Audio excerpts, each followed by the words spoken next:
Bonjour à tous, la révolte des paysans français explose partout dans le pays, on en parle ici depuis des mois, on avait perçu la chose, mais pour qu'une révolte soit pérenne, qu'elle soit solide et qu'elle produise de vrais résultats pour tout le pays, il faut se méfier des faux amis. Ici on va démasquer la FNSEA. Alors attention, je parle de l'orientation nationale, de la direction nationale, il peut y avoir des gens engagés sur le terrain, bien sûr, à la FNSEA ou aux jeunes agriculteurs, et qui sont parfaitement sincères.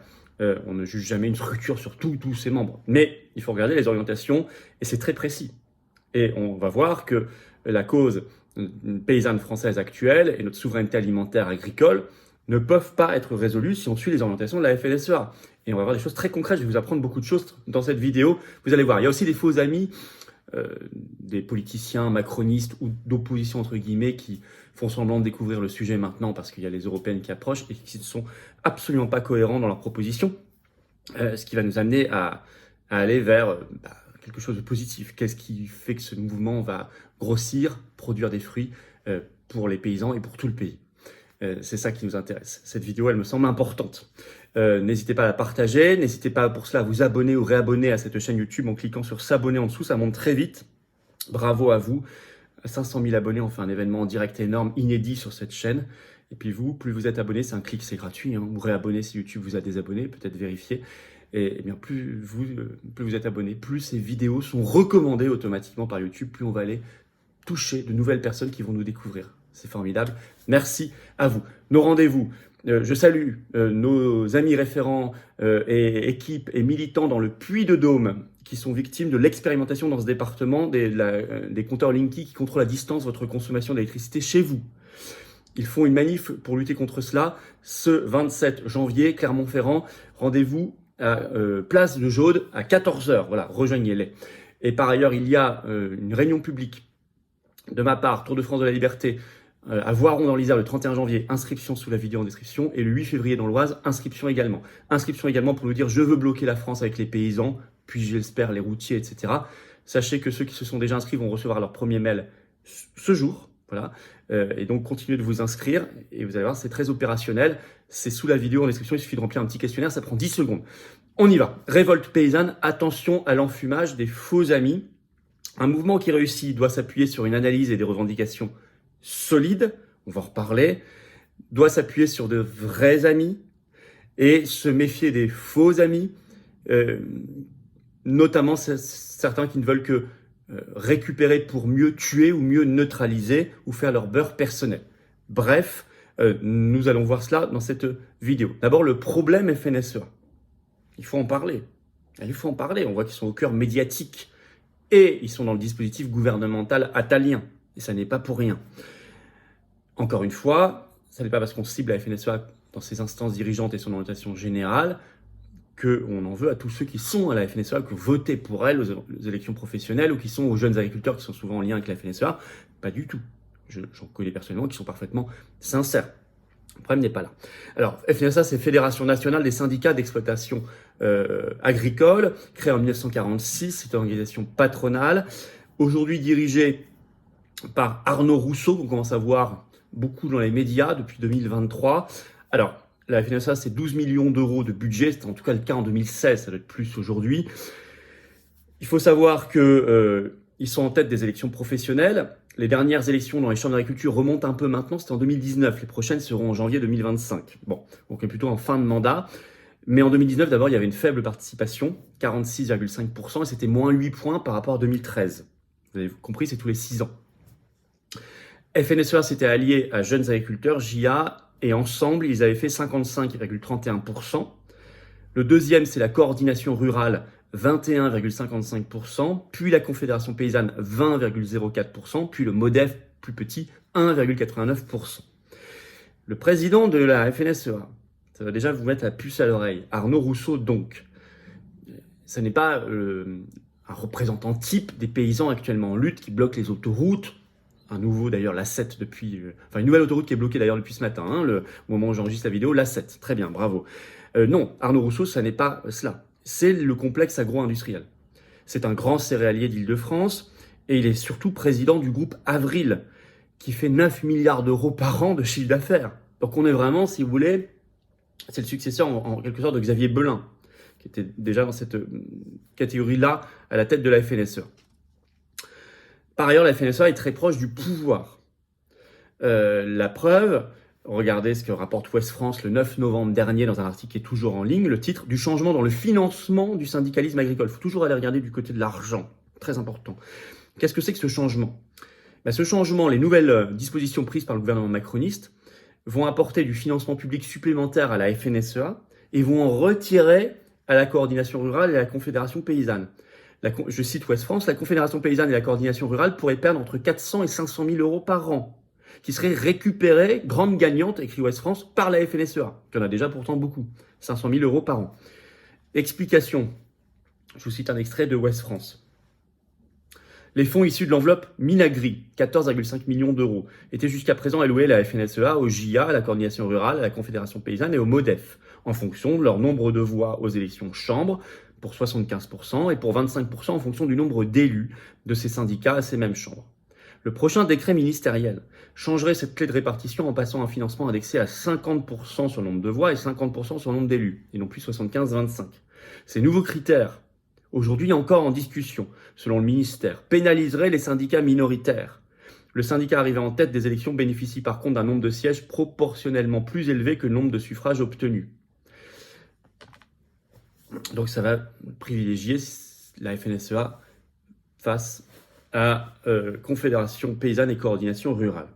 Par ailleurs, la FNSEA a des positions toujours européistes et en même temps clientélistes, c'est-à-dire que c'est un peu le en même temps macroniste. Ils arrivent en même temps toujours à faire des professions de foi pro-européistes à fond, et jusqu'à ces dernières heures, vous allez voir, ça n'a pas changé.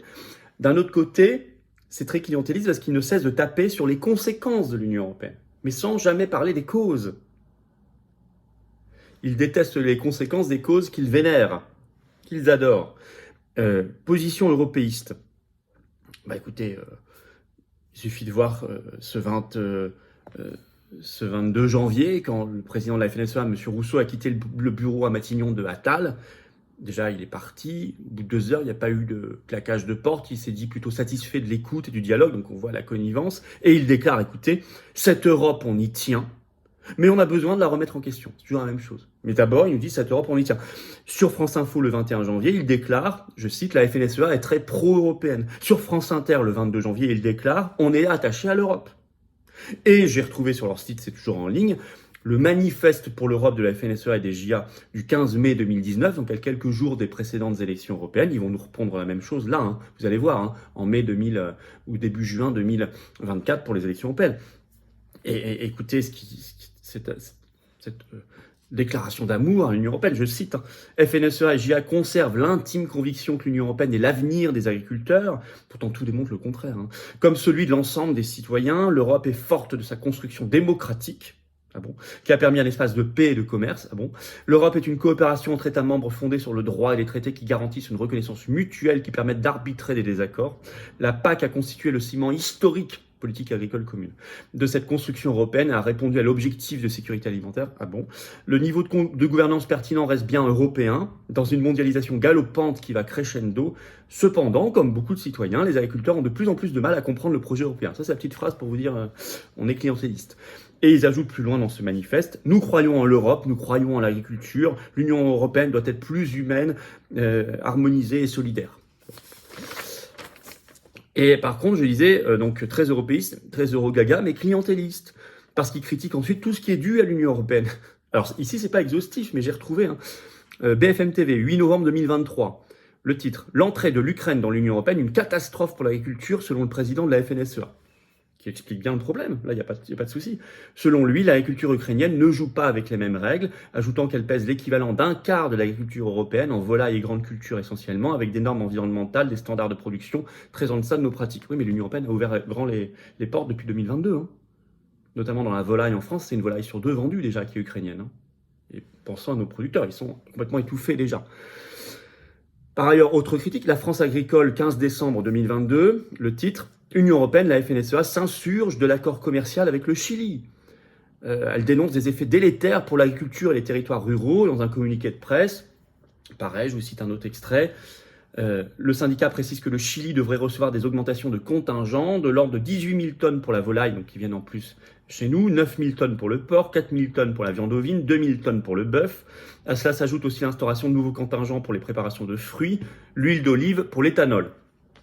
Donc là, il dénonce le libre-échange, mais c'est l'Union européenne. Hein. Commerce, compétence exclusive de l'Union européenne, je le rappelle. Autre exemple, l'Oise agricole, 17 mars 2023, le titre « Le Green Deal », c'est-à-dire le pacte vert, nouvelle menace pour l'agriculture selon la FNSEA. Et en précisant que ça va contre la souveraineté alimentaire, je cite. Donc là, il dénonce l'escrologie. Donc vous voyez, 3 exemples. Ukraine, libre-échange, escrologie, pacte vert européiste, où ils dénoncent bien les conséquences de l'Union européenne, mais en même temps, ils vous disent qu'ils sont très attachés à l'Union européenne. C'est un vrai faux ami, ça. Ça, c'est un vrai faux ami, je peux vous le dire.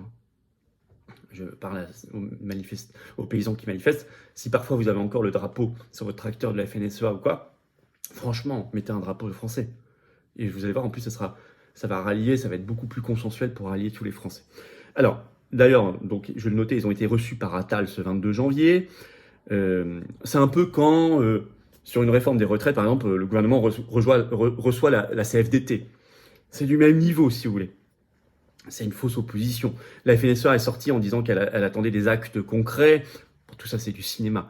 D'ailleurs, les paysans ne s'y trompent pas, globalement. Vous savez, il y a cette vidéo qui circule sur les réseaux sociaux, c'était la semaine dernière à Toulouse, où on voit un responsable régional de la FNSEA qui sort d'une réunion avec le préfet et qui dit, je cite, « Rentrez chez vous, reprenez les tracteurs, on a obtenu ce qu'on voulait. » Et là, tout le monde, tous les manifestants huent.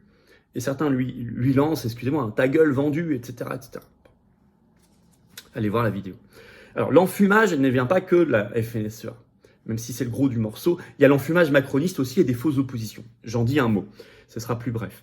L'enfumage macroniste, c'est beaucoup en duo avec la FNSEA, puisque, vous savez, par exemple, ils ont annoncé que le projet de loi qui vise à favoriser la reprise d'exploitation agricole, en tout cas c'est comme ça qu'il a été présenté, il devait être présenté ce 24 janvier en Conseil des ministres, il a été, je cite, reporté de quelques semaines.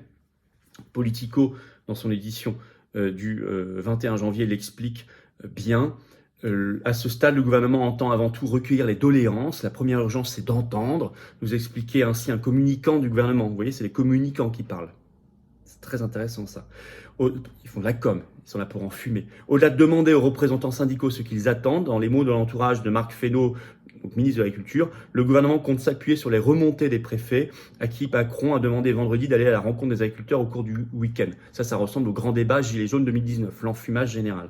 Ce que Fesneau veut déjà ajouter dans cette loi, des mesures de simplification administrative très concrètes, par exemple sur les contentieux liés à l'eau ou encore la construction de bâtiments d'élevage, explique son cabinet.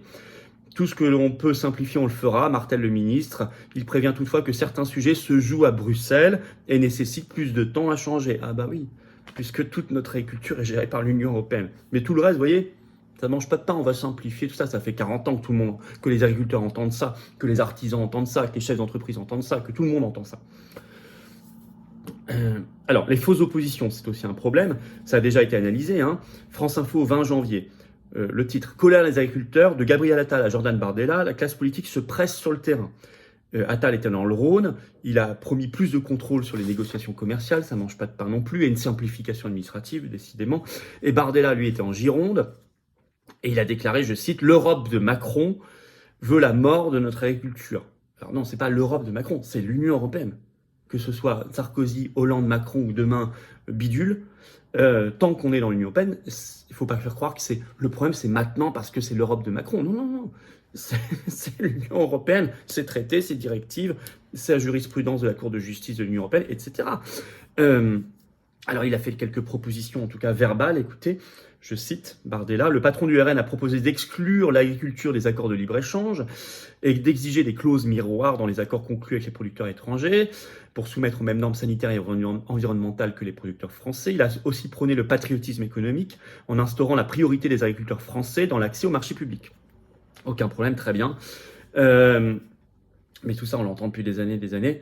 C'est strictement interdit, impossible dans l'Union européenne. C'est strictement interdit. Vous savez que même ça, c'est interdit depuis 1957 dans le traité de Rome. Ça a aggravé, bien sûr, depuis par l'acte unique, Maastricht et tout le reste. Mais Encore une fois, l'Union européenne a une compétence exclusive sur le commerce. Donc vous n'allez pas enlever la culture des accords de libre-échange, des accords commerciaux.